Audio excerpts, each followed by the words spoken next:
Paris, 1986. One of the most beautiful cities in the world. Grand boulevards, cafe terraces, the Seine catching the light every morning.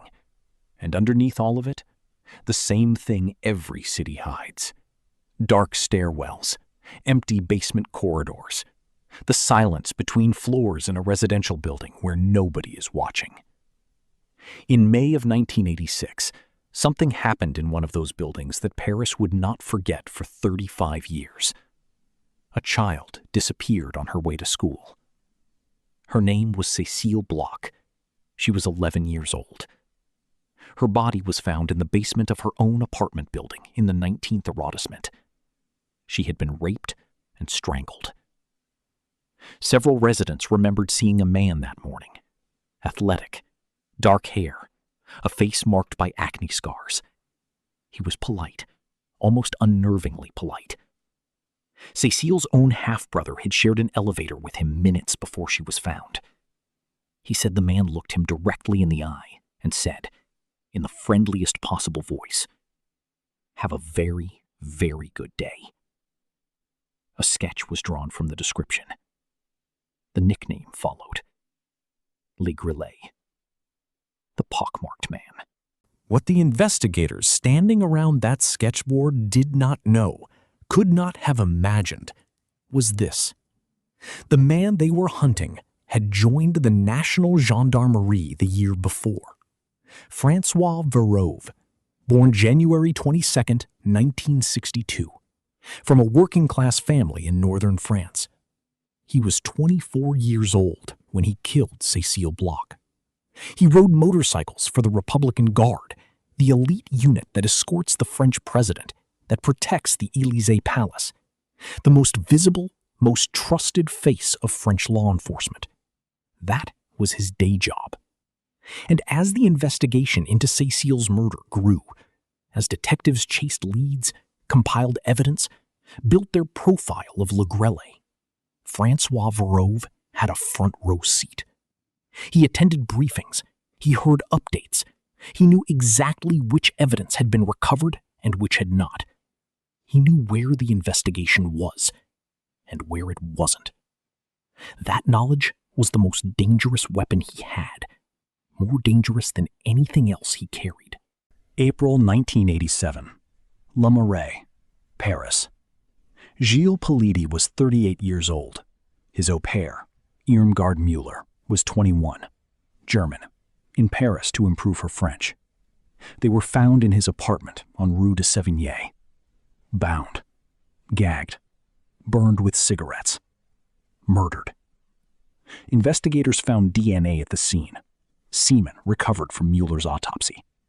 They filed it. They didn't yet know whose it was.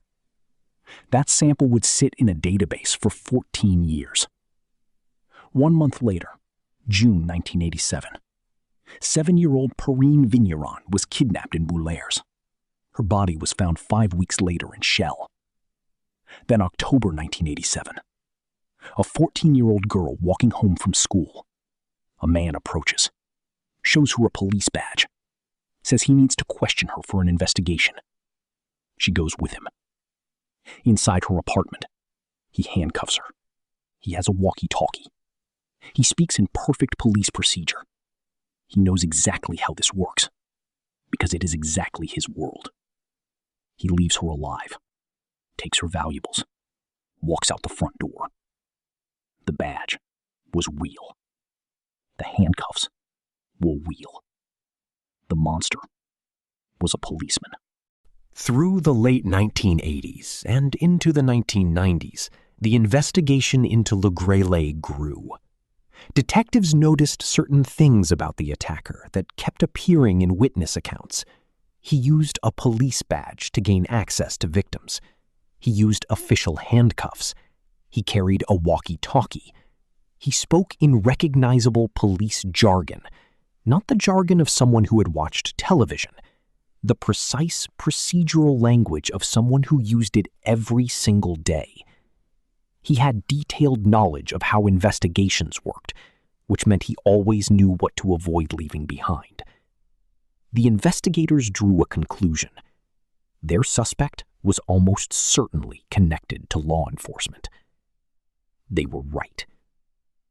But there were thousands of officers and gendarmes active in the Île-de-France region during those years.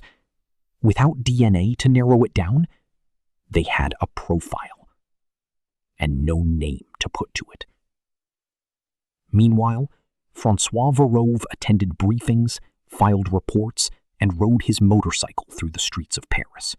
The attacks continued into the 1990s. In 1991, a woman was raped in the 14th arrondissement. DNA recovered, not yet connected to the others. June 1994, Corinne Leroy, 19 years old, vanished on her way to school in Monceau-les-Mots.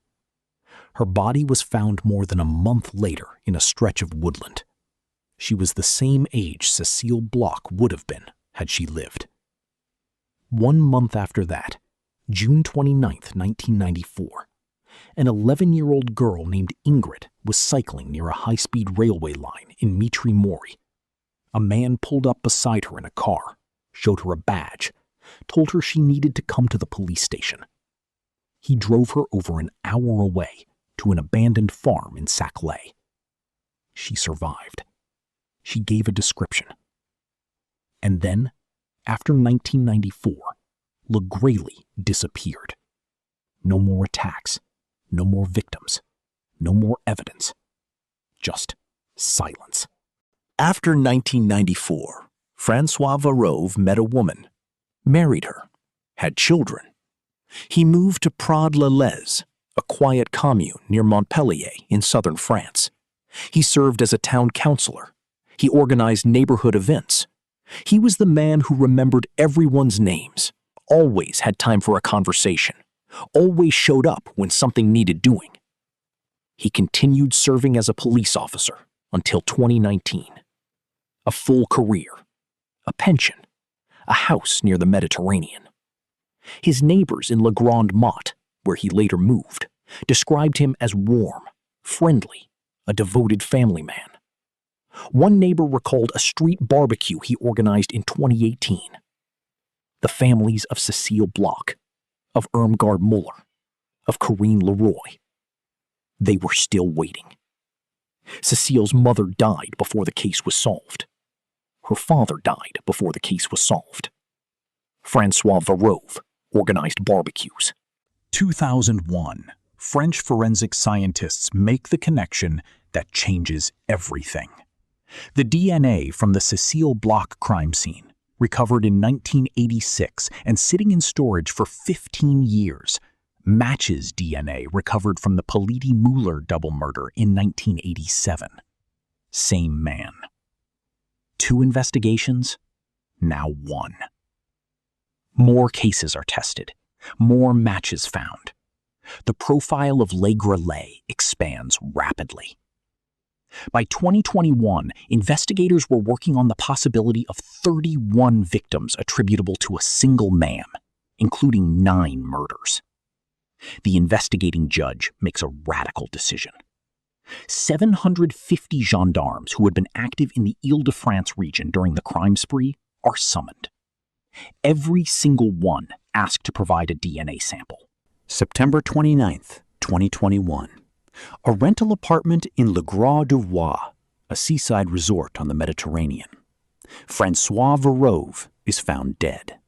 Drug overdose, alcohol, and barbiturates. He chose the method deliberately, carefully, as he had chosen everything in his life.